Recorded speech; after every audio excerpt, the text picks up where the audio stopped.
Shalom, queridos. Hoje é Jeremias, capítulo 48. Bendito seja o nome do nosso Deus. Um bom aplauso para ele, ele merece. Em Jeremias, capítulo 48, o Senhor Deus continua anunciando juízo contra os inimigos de Israel e de Judá. Desta vez, o alvo é Moabe, um dos filhos de Ló. O motivo é basicamente o mesmo: arrogância, idolatria, prostituição, corrupção, impiedade e injustiça. Nós vemos que Moabe já foi estudado por nós lá em Gênesis, que eles se tornaram inimigos de Israel, que foram gerados de um relacionamento de pai e filha, que foi Ló com a sua filha. E aí, claro que não via nada bom, né? Se tornou inimigo de Israel. E agora o Senhor está anunciando o juízo contra esse inimigo, que é Moabe, seus descendentes. Então nós vemos aqui que tem a idolatria, prostituição, corrupção, impiedade, injustiça, arrogância no povo de Moabe, e o Senhor também está com eles na lista do julgamento. Ou seja, as nações cometem os mesmos erros e Deus também pune com a mesma punição. Não conhecem ao Senhor e continuam seguindo o seu próprio caminho. Isso faz com que sofram muitas dores. Lutar contra aquele que pode tudo não tem como, não é? Melhor a gente se humilhar. Deus pode todas as coisas. Ninguém vence Deus. Ele nunca é vencido. Então é melhor se a gente se humilhar na igreja. Vamos dobrar nossos joelhos, nos arrepender pelo tempo que a gente deixou a Bíblia na estante, pelo tempo que não fez culto doméstico, pelo tempo que não lia a Bíblia no lugar secreto, não lia depois do almoço, sabendo que Deus manda meditar de dia e de noite. Então, 3 capítulos está ótimo, né? Durante o dia na nossa casa. Ótimo. Poderia ser mais, mas 3 capítulos dá pra gente se alegrar um pouquinho. Porque é uma alegria, não é? A gente amanhecer o dia, chegar no lugar secreto e ler a palavra. E meio-dia depois do almoço, enquanto descansa, ler a palavra. E à noite fazer o culto doméstico com a nossa família. Estudo do capítulo da noite é mais demorado, porque é o culto doméstico. Então vamos ver aqui. Estamos em Jeremias 48, de 1 a 8. O destruidor virá. Nesses versículos nós vemos que o destruidor virá. Vocês leem cuidadosamente, não se esqueçam que a leitura deve ser bem feita para não ter dificuldade de responder o questionário. Porque nesses versículos aqui estão perguntas que vocês devem responder. Jeremias 48, de 9 a 28, a derrota de Moabe. Isso aqui. Então, nós vemos o Senhor falando sobre a derrota de Moabe. E de Jeremias 48, de 29 a 34, a arrogância de Moabe. Jeremias 48, de 35 a 47, terror, cova e laço. E aí, vocês com essa leitura desse capítulo, com certeza terão mais uma lição. A mesma de sempre. Deus gosta de repetir. A lição é sempre essa. Deus suporta até o seu limite. Ele não tem limite, mas Ele sabe que nós temos e sabe se Ele continuar suportando, a gente vai mais longe do que nós imaginamos. Então Ele corta logo. Louvado seja Deus. Então nós estamos com esse capítulo com lições repetitivas, sempre mostrando o amor de Deus, que senão assim a gente esquece, né? O amor de Deus é incondicional. Tudo isso aqui que você vê é porque Deus ama, senão Ele fulminava logo de vez. É muito difícil Deus fazer isso, sempre Deus está dando chance. Você encontra uma situação lá no Novo Testamento, nós vamos encontrar a situação de Ananias e Safira, que foi fulminado na hora aos pés dos apóstolos. Aquilo ali era necessário, porque tinha que ter o temor no meio da igreja.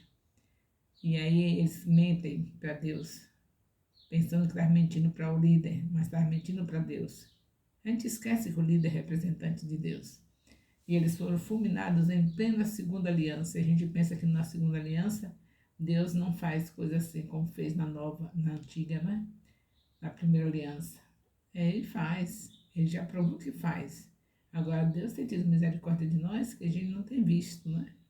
Mas está registrado na Bíblia e durante todo esse tempo aí, pode ter havido casos semelhantes e que não está registrado mais na Bíblia, porque a Bíblia já fechou, não vai acrescentar mais nada. Mas na Bíblia fica registrado esse. Em plena nova aliança, um casal fulminado na frente do apóstolo porque mentiu. E isso tinha que ser feito porque o temor deveria haver no meio da igreja. E ficar registrado para a gente ter temor. Mas a misericórdia do Senhor tem nos alcançado, que muitos têm mentido, colocando oferta, dizendo que é dízimo, e dízimo, a gente sabe que é a 10ª parte daquilo que nós ganhamos, e alguns botam uma quantia assim parecida com dízimo, e não é dízimo, é mentira também. E não foi fulminado, pelo menos eu não sei. Deve ter sido mais alguém fulminado por aí, mas não que eu saiba. Não acredito que tenha sido o único caso, não. Na Bíblia é, mas desses anos todos, nesses 2000 anos onde Jesus Cristo saiu da terra, com certeza em um canto dessa terra já teve alguém que recebeu seu castigo pela mentira. Para temor, né? Porque Deus faz de acordo com o propósito. Aí tinha um propósito de Ananias ser fulminado, mas a filha, porque a igreja estava começando. Se deixasse passar aquela mentira, misericórdia onde já estava. Deus não deixou passar. Deixou exemplo na Bíblia, para a gente não fazer o mesmo. E você não encontra pessoas que ainda enganam, dizem que estão dizimando e não estão, e outros que ficam disfarçando, dando o mesmo, né? E não bota dizendo, escrito que é dízimo, não coloca na oferta o nome dízimo, mas disfarça de outras maneiras. E nós sabemos que o reino de Deus é para crescer e não cresce sem dinheiro. E ele não manda cair do céu porque ele quer ver a nossa conversão. Nós somos convertidos até onde? Porque se foi convertido, o Deus Mamon não tem privilégio nas nossas vidas. Foi o único demônio que o Senhor Jesus falou o nome durante o período que ele estava ali na terra. Mamon, terrível. Ele continua atuando no meio da igreja. Mamon é terrível mesmo, de verdade.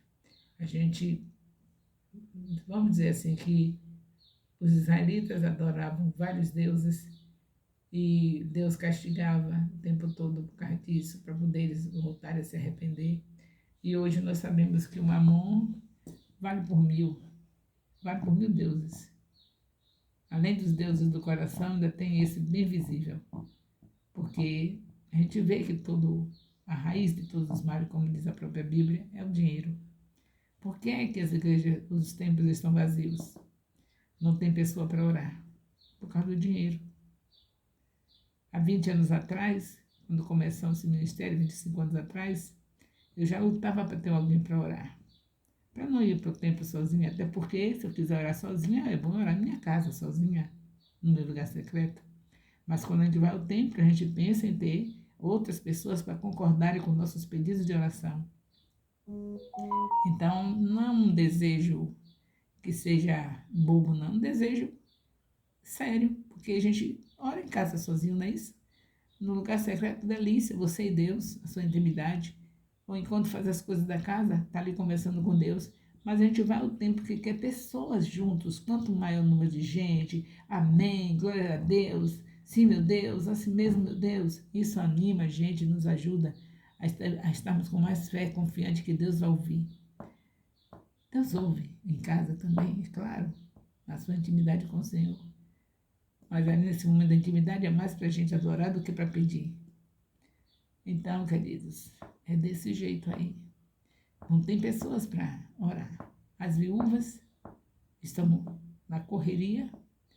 Se ficou sem nenhum bens materiais, ela vai correr atrás para ter, se queixando que o marido não deixou nada, e vai correr atrás para ter dinheiro na mão para fazer as coisas que ela não fez quando tinha o marido.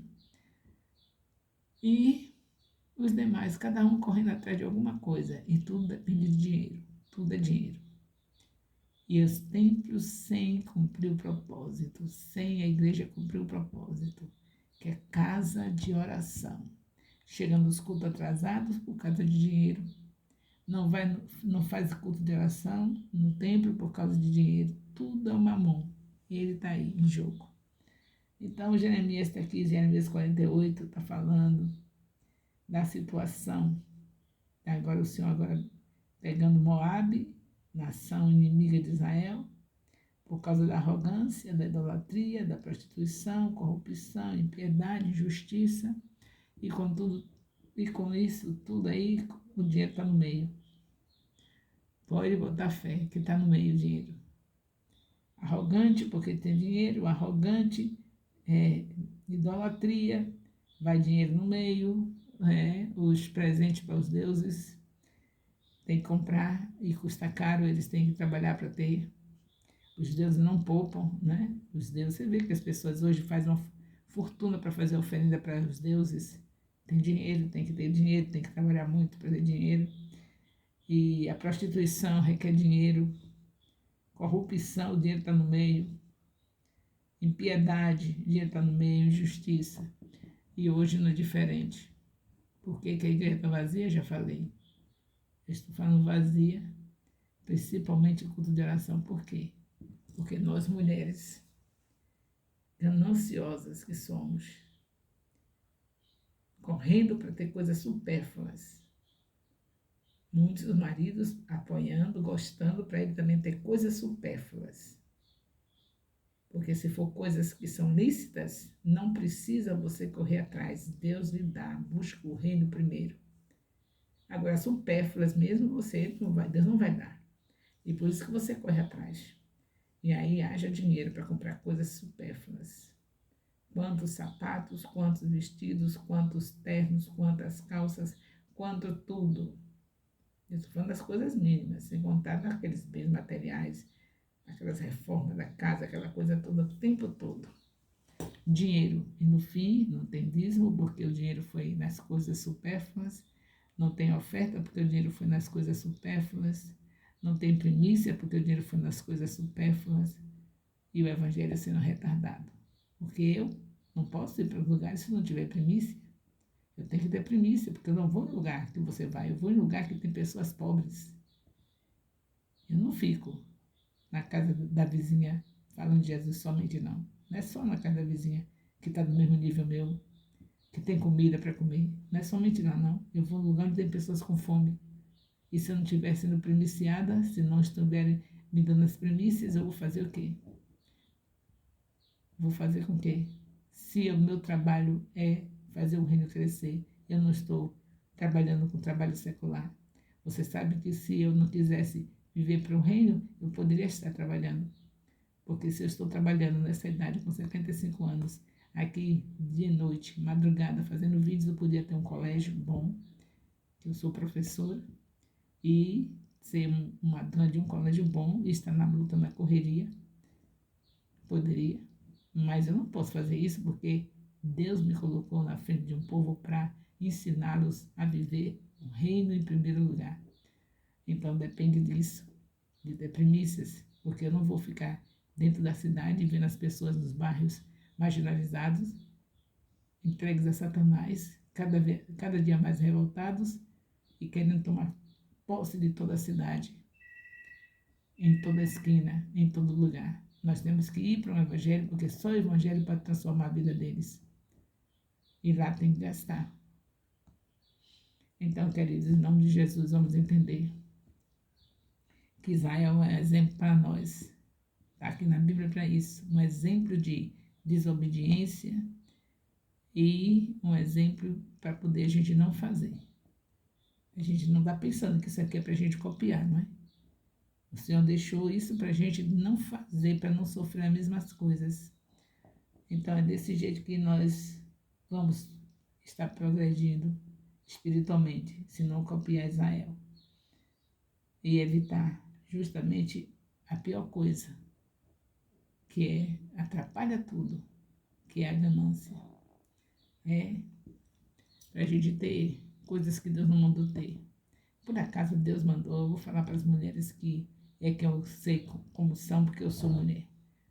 Por acaso Deus mandou a mulher pegar os cílios, que são os cílios, meu Deus, os cílios que é uma proteção para os olhos, que nós sabemos como foi que Deus fez os olhos, já falei para vocês no discipulado, que mistério maravilhoso Deus fez, que órgão tremendo é esse. Eu já disse, vocês já passaram por isso, os detalhes sobre os olhos.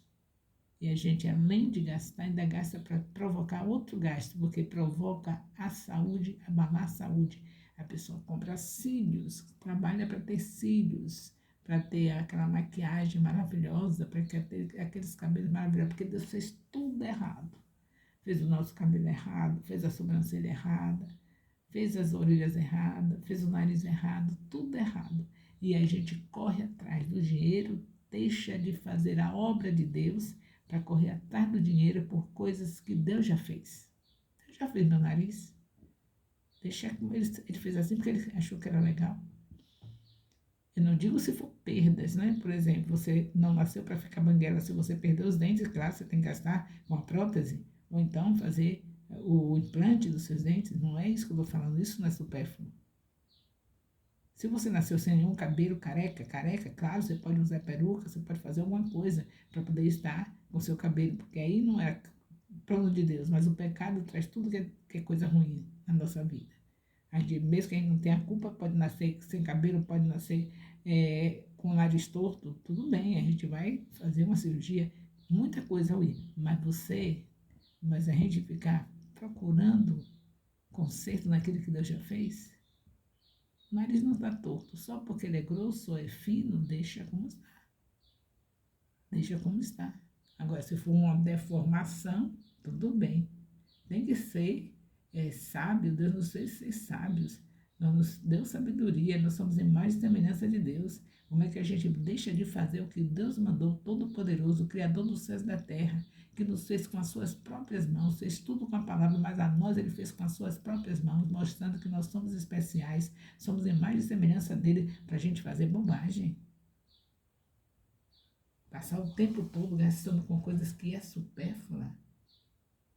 É supérflua, porque se você tivesse consciência que era lícito, eu acho que você ia acreditar que Deus, você ia trabalhar para ele e Deus ia lhe dar, não é? Mas como sabe que está trabalhando por coisas que não são as básicas, então nem se arriscam a deixar para Deus fazer, porque sabe que ele não vai fazer. Ele não vai estar te dando dinheiro para você botar cílios, não vai tá dando dinheiro para você botar essas coisas todas que bota aí para, porque eu não sei nem o nome. Não, ele não vai fazer isso. Ele já te deu tudo. Você tem cílios, você tem sobrancelha, não precisa botar outra. Você tem tudo que é necessário para ser o que você é, porque Deus já sabia como é que você deveria ser. Esse tipo de nariz, esse tipo de boca, esse tipo de olho, tudo ele já sabia. Isso me dá lugar a contar uma historinha muito interessante. Uma jovem, uma criança com 5 anos, seus pais crentes, casal de oração, papai e mamãe, ela viu seus pais orando e ela desejou ter os seus olhos azuis, da cor do mar. Morava em frente ao mar e aí, criança sabe como é cheia de fantasia, queria ter os olhos da cor do mar. Aí orou, porque ela via seus pais orando, ela foi para o cantinho e foi orar, pedindo a Deus para os olhos dela ficar da cor do mar. E só que ela amanheceu o dia, foi olhar no espelho e os olhos não estavam. Estava do mesmo jeito, olhos castanhos. E ela pediu mais, pediu, viu que Deus não ia dar. Desistiu. Parou de pedir. Se tornou uma jovem. Foi chamada para ser uma missionária. Foi fazer missões em um país onde o povo tinha os cabelos do jeito dela e os olhos do jeito dela. Não vou dizer o lugar porque não estou lembrando dessa história, eu já sei de muito tempo, desde quando eu era missionário das crianças, cuidava das crianças. Aí, chegou nesse lugar, lá tinha templos de deuses estranhos, e ela foi para missões, para salvar vidas. E quando viu que as crianças eram mortas nos templos, sacrificadas para os ídolos, ela tentou defender, queria fazer alguma coisa para isso não acontecer. Aí veio a ideia de fazer um disfarce, ficar de jeito daquele povo, se vestindo do mesmo jeito, ter a pele do mesmo jeito, os cabelos já eram, a pele não era, mas os cabelos já eram do mesmo jeito, e os olhos, só faltava a pele. Ela passou uma mistura lá de café, com não sei mais o que, aí ficou com a pele bronzeada, da cor da pele daquele povo, vestiu roupa de mão comprida, as mãos, ela também disfarçou as mãos com aquela tintura do café, e a roupa comprida, e só ficava de fora o rosto e as mãos. E entrava nos templos, pegava as crianças e tirava daquele templo onde deixavam para os deuses. Ela não deixava ficar lá, pegava escondido e trazia para a sua casa, para o seu sítio onde ela morava. E aí ela se lembrou, olhando no espelho, que se Deus tivesse ouvido a oração dela, trocado os olhos dela de castanhos para azuis, ela não ia poder fazer isso porque ela não podia andar com o olho tapado. Ela pôde cobrir a pele, o rosto, disfarçar, para ficar da cor do povo daquele lugar. Os cabelos dela eram semelhantes ao deles, mas os olhos não podiam ficar fechados para andar, entrar no templo, pegar as crianças, levar para sua casa, livrar da morte. Aí ela lembrou que o propósito de Deus dela ter olhos castanhos é porque Deus já sabia o propósito que tinha na vida dela, para que ela nasceu, o que ela estava fazendo ali, aqui na Terra.